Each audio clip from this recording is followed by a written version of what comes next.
Well, good morning, and I want to thank you for joining us this morning. My name is Harsina Tate, and I represent State Senate District 38, and I serve as the chairwoman of the Senate Democratic Caucus. The Democratic Caucus has spent the last few months listening to the concerns of Georgians. During those discussions, forums, and one-to-one constituent meetings, we heard many concerns from citizens about the lackluster state of our state. For most people, Georgia's stagnant economy, poorly funded education system, and the lack of transparency in government remain their top concern. Many people feel Georgia is on the wrong track and that our state's fiscal house is not in order. For the past decade, we have watched as our state's economic condition has spiraled downward. State revenue projections have missed the mark month after month. While we saw a recent improvement in December's revenue, 2012 did bring deeper cuts in revenue and revenue concerns. Our caucus listened to those concerns, and we developed a proactive legislative agenda designed to help fix what is broken. This legislative agenda builds on our previous initiatives and is designed to build a healthier Georgia, both from a fiscal perspective and an individual health perspective. We all want a strong and prosperous Georgia, one in which every citizen has an opportunity to succeed.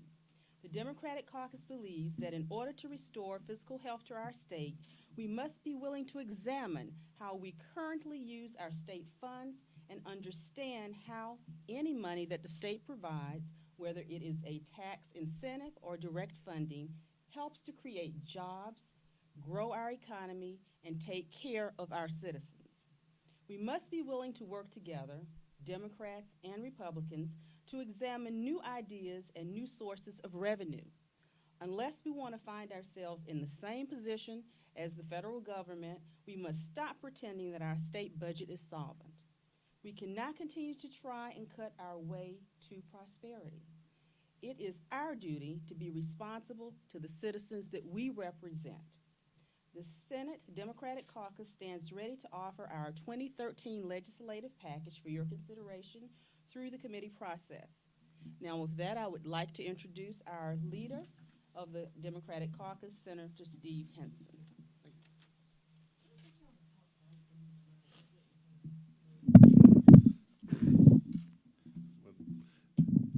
You can let me know if this is all right. Thank you. My name is Steve Henson. I'm the senator from the 41st District, and I'm the Democratic leader in the state Senate. I'm honored that you're here today listening to our agenda, our goals. More will be forthcoming in the future, but we're proud to be here to present some ideas and issues and bills that will help make Georgia better. One of our major concerns is the economy. Georgia has above average unemployment. It has been lackluster in job creation. You have heard of some specific businesses coming to Georgia, but if you look at the overall picture of our state, you can see that the leadership has not done what is needed to attract business in a manner and way that actually helps most Georgians.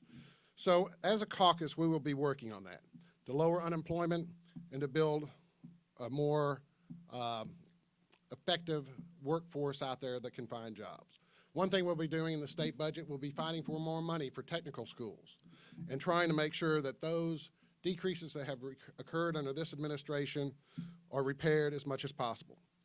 We will also be looking, and later in the session, put in a study committee on the unemployment benefits that our citizens receive, because we are concerned with the fix last year that it may not solve the problem. Later in the session, we will focus on Senate Bills 40 and 41. Senate Bill 40 is on special tax exemptions. We have created many special tax breaks for Georgia citizens without really understanding what the benefits in the long term are to Georgians, whether they create jobs. Right now, they report on about how much money that special tax exemption will provide. But we need to go and study those issues to make sure they're really effective for Georgia's economy and to create jobs. Secondly, SB 41 which focus on state sales tax. We are not collecting all the money that we need to on sales tax, and we need to create an annual report outlining sales tax collection, estimated uncollected sales taxes, and steps they will take and we can take to improve tax collection. Education is a key to the future of Georgia. Ensuring that all Georgians have access to the best public schools in Georgia is a priority for our caucus. For too long, the state has balanced the budget on the backs of children's education. Austerity cuts since 2002 have left the public funding up to $6 billion short. Quality basic education, the QB Act, must be fully funded in order for our children of our state to receive the education they are entitled to. We plan to support restoring the funding of the pre-K to 180 days and allow all eligible Georgia children to have access to pre-K. Cuts to education funding have hamstrung the ability of state to educate our children. To combat this, we are introducing Senate Bill 43 to restore full funding of pre-K program and Senate Bill 42 to fully fund the QBE formula. Legislature must also face ethics. We have been a leader in transparency in government and for years been pushing proposals that only now the Republicans are talking about. We need to make sure Georgia's Ethics Commission is fully independent, that they are not governed directly by the people they are supposed to investigate and be responsible to make sure they maintain a high ethical conduct. To do this, we will be pushing two bills. Senate Bill 48, which will institute, well, actually, two mechanisms. We are introducing Senate Resolution 13 and Senate Bill 49 to create an independent ethics commission appointed by the judiciary and funded as a fixed fraction of the state budget. This will allow the Ethics Commission to actually enforce the law without risking retribution. Ladies and gentlemen, I am proud of the Democratic Caucus. We are united in our commitment to improving the state and bettering the lives of all the citizens of Georgia. And I will now introduce to you our Democratic whip. Thank you. Good morning. My name is Vincent Ford. I serve the 39th District, City of Atlanta, East Point, Fulton County. There are two issues that I want to talk about this morning.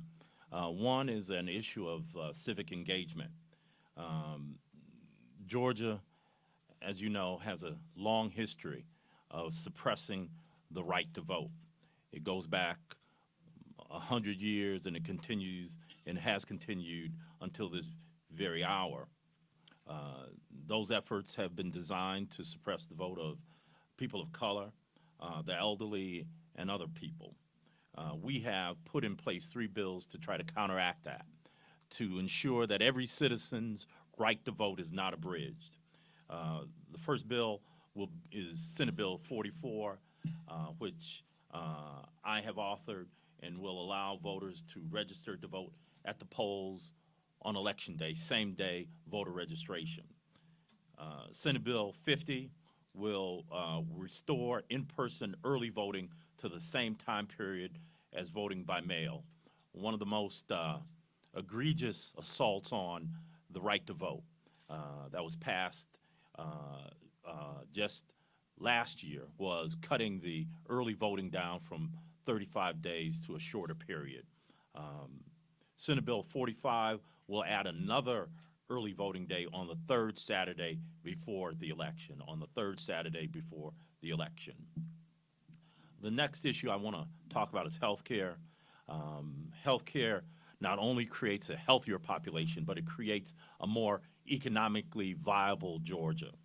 The lack of health care access and the rising cost of health care are two of the most serious issues facing Georgia.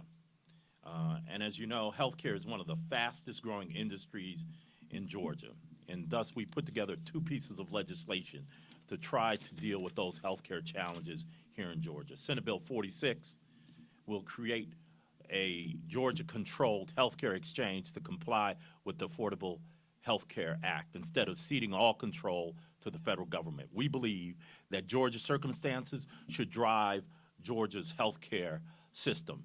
and providing a Georgia-created healthcare exchange does that. Senate Resolution 12 urges the governor to put petty politics aside and expand Medicaid in accordance with the Affordable Health Care Act. This will provide health care coverage to over 650,000, at least 650,000 poor and working class Georgians, but not only poor and working class Georgians. At least a third of that money will go to middle class families who have parents in nursing homes and other long-term health care. So this is not only a solution for poor and working class families, but middle class families who depend on Medicaid to keep their finances in order. We should not have families in Georgia going bankrupt because of health care costs.